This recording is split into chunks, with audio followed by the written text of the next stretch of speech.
Bonjour à tous, je vous présente aujourd'hui un cylindre Tessa TK6. Il comporte 6 paires de goupilles, plus une paire de goupilles actionnées par un mobile sur la clé. Il s'agit d'une bille flottante que l'on voit ici, en bout de clé. Elle est poussée par la gauche et lève une paire de goupilles dont on voit le bouchon ici. On notera que j'ai enlevé le clip pour faciliter le démontage. J'utiliserai pour le crochetage un entraîneur Peterson en 40 millième de pouce et deux palpeurs Sparrows en 25 millième de pouce. À gauche, le lunatique pour le placement des goupilles et à droite, le trône pour le placement de la goupille normalement actionnée par le mobile. Je vous installe ça dans l'étau et c'est parti. Le cylindre est en place, la clé fonctionne parfaitement dans les deux sens. On va procéder au crochetage dans le sens anti-horaire.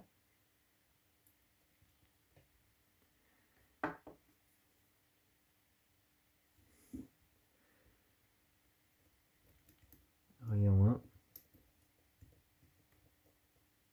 1. Placement en 2. Rayon en 3.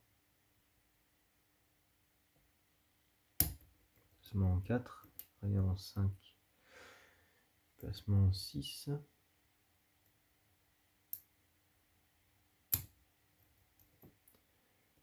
Rayon 1, 2, 3. Placement en 4.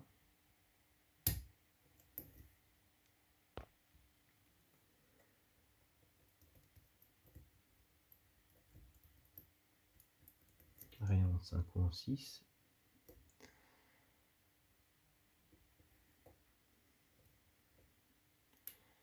Placement de bien franc.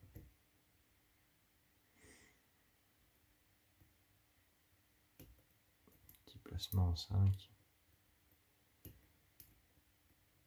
En 6. Petit placement en 4.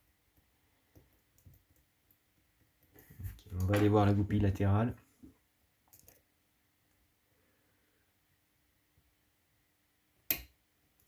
Un beau clic. On va repasser sur les goupilles. Rayon 1, 2, 3, 4. Petit clic en 5. En 2. 4. 5. Beau décalage. On a une est dure.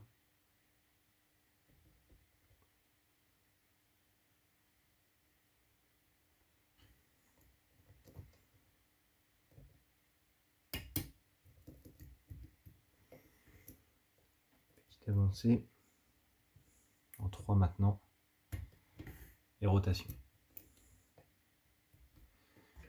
On va procéder au démontage.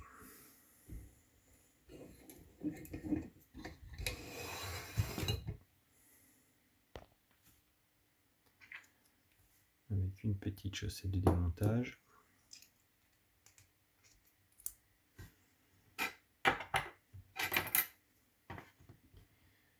Le tapis.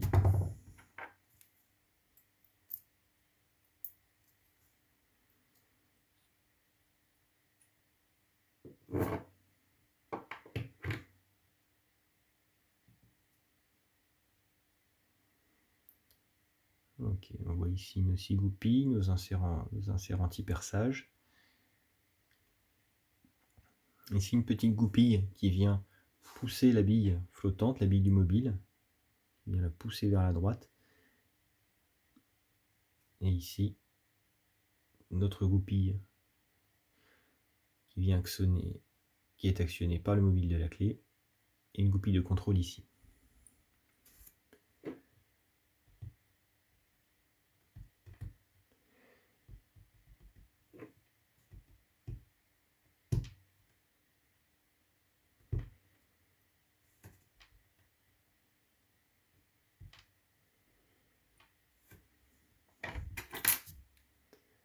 On met un petit peu de tri là-dedans, on fait un peu de tri là-dedans. On va regarder ici cette goupille avec un petit peu plus d'attention. On voit qu'ici, elle est baissée par la gravité. Lorsque je mets la clé, elle remonte.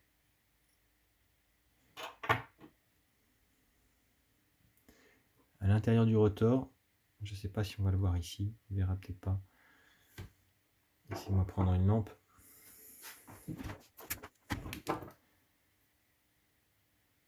On voit en haut à droite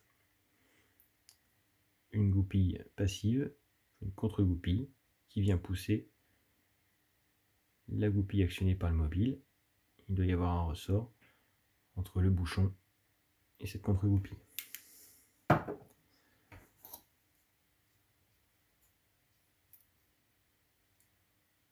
Elle est bien montée sur ressort. Voilà.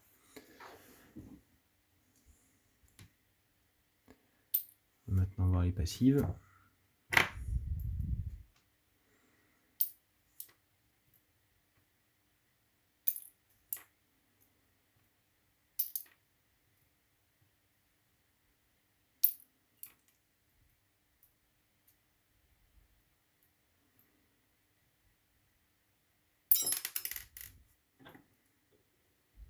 Un petit peu d'ordre.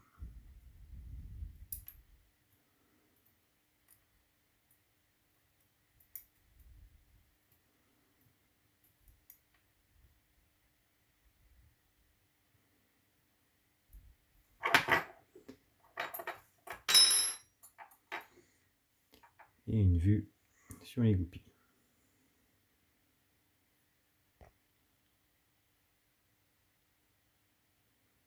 On notera les faux crans dans les goupilles actives. Voilà, c'était le Tesa TK6. C'est tout pour aujourd'hui. Je vous dis à bientôt et bon crochetage.